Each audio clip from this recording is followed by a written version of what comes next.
Ready to open the hood? UseTool for the tutorials. And for car parts, the right idea is the Mr. Auto app.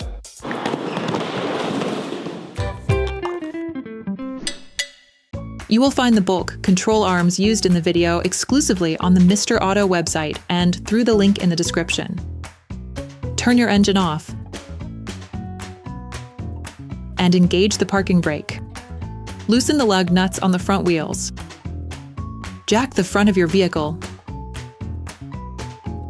Set the vehicle on jack stands. We strongly suggest that you watch the tutorial, jacking your vehicle safely, before carrying out this step. To be able to change the control arms on your vehicle, you must take the wheels off to gain full access to the suspension.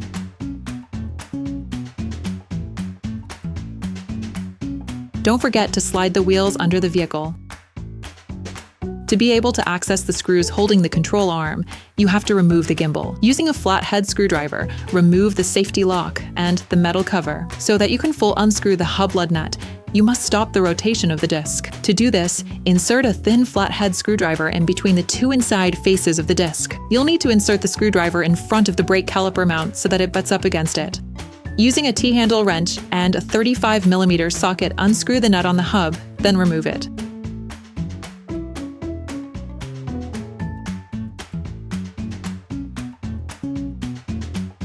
The components to be removed are very often seized up, so feel free to brush them and use an anti-seize lubricant to make removal easier. Then, using a 21mm socket, unscrew the nut holding the ball joint of the control arm. Remove the nut. Use a ball joint remover to detach the ball joint from the stub axle. As you can see, you cannot separate the control arm from the ball joint. So you should start by taking out the two screws at the base of the shock absorber using a socket wrench and an 18mm socket. Hold the nuts with an 18mm spanner.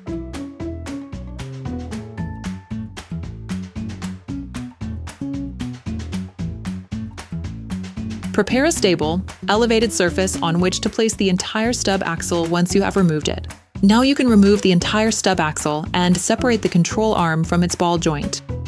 Pull on the stub axle to separate the hub gimbal, then set the entirety of it on the elevated surface.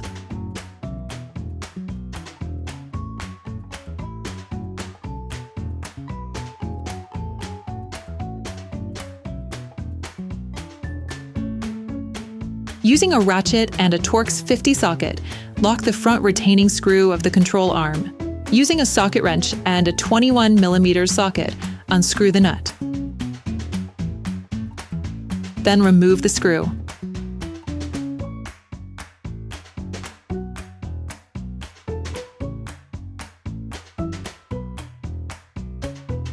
Repeat this step on the rear retaining screw.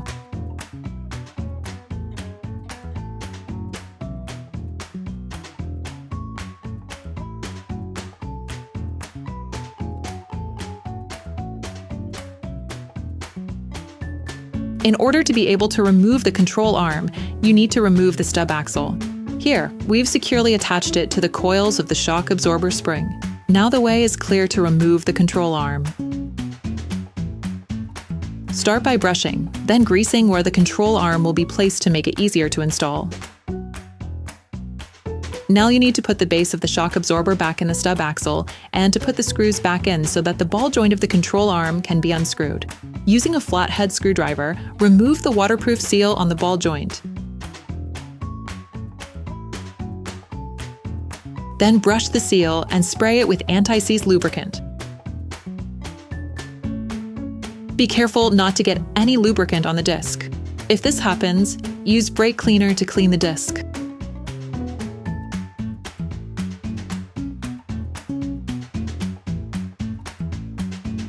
Using a 41mm open-end spanner and a hammer, unscrew the control arm's ball joint.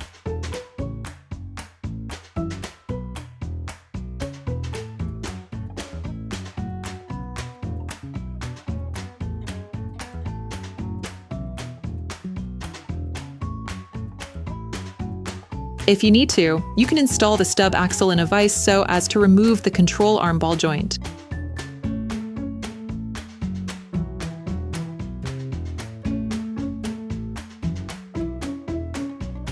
You will find the bulk parts and products used in the video on the Mr. Auto site and in the link in the description.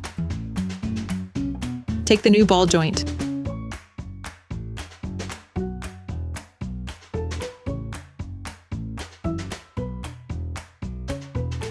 Screw it into the stub axle. Fix it in place with an open-ended spanner and a hammer.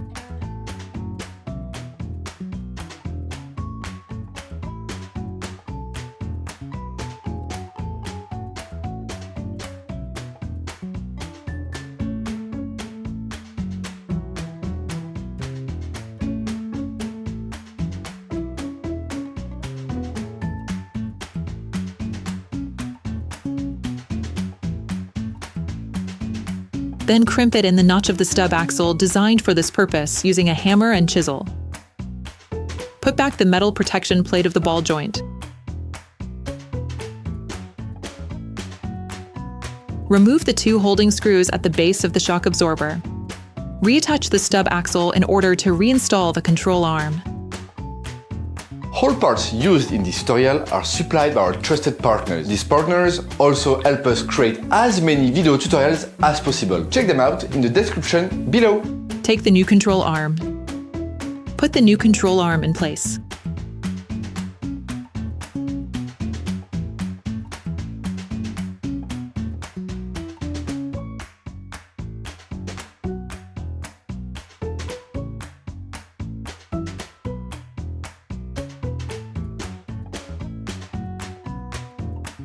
Then put the two holding screws in place.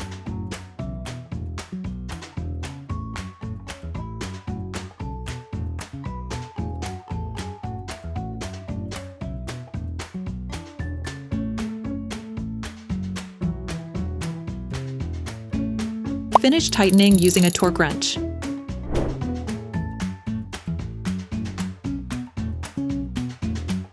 Detach the stub axle.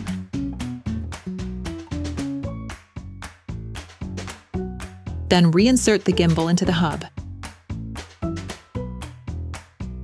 During this operation, you will work on the front end of your car. A professional alignment check should be performed to adjust your steering system and ensure that it functions perfectly.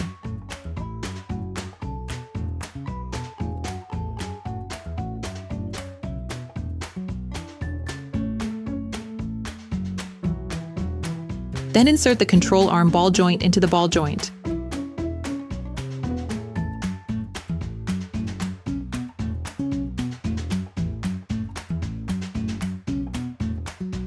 Install the stub axle into the base of the shock absorber. Put the ball joint nut of the control arm back on.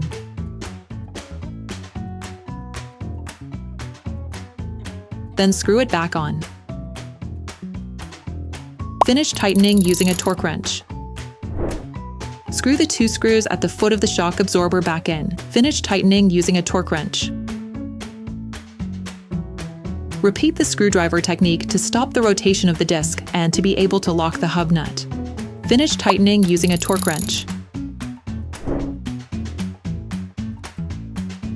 Put the metal cover and the security lock back in place.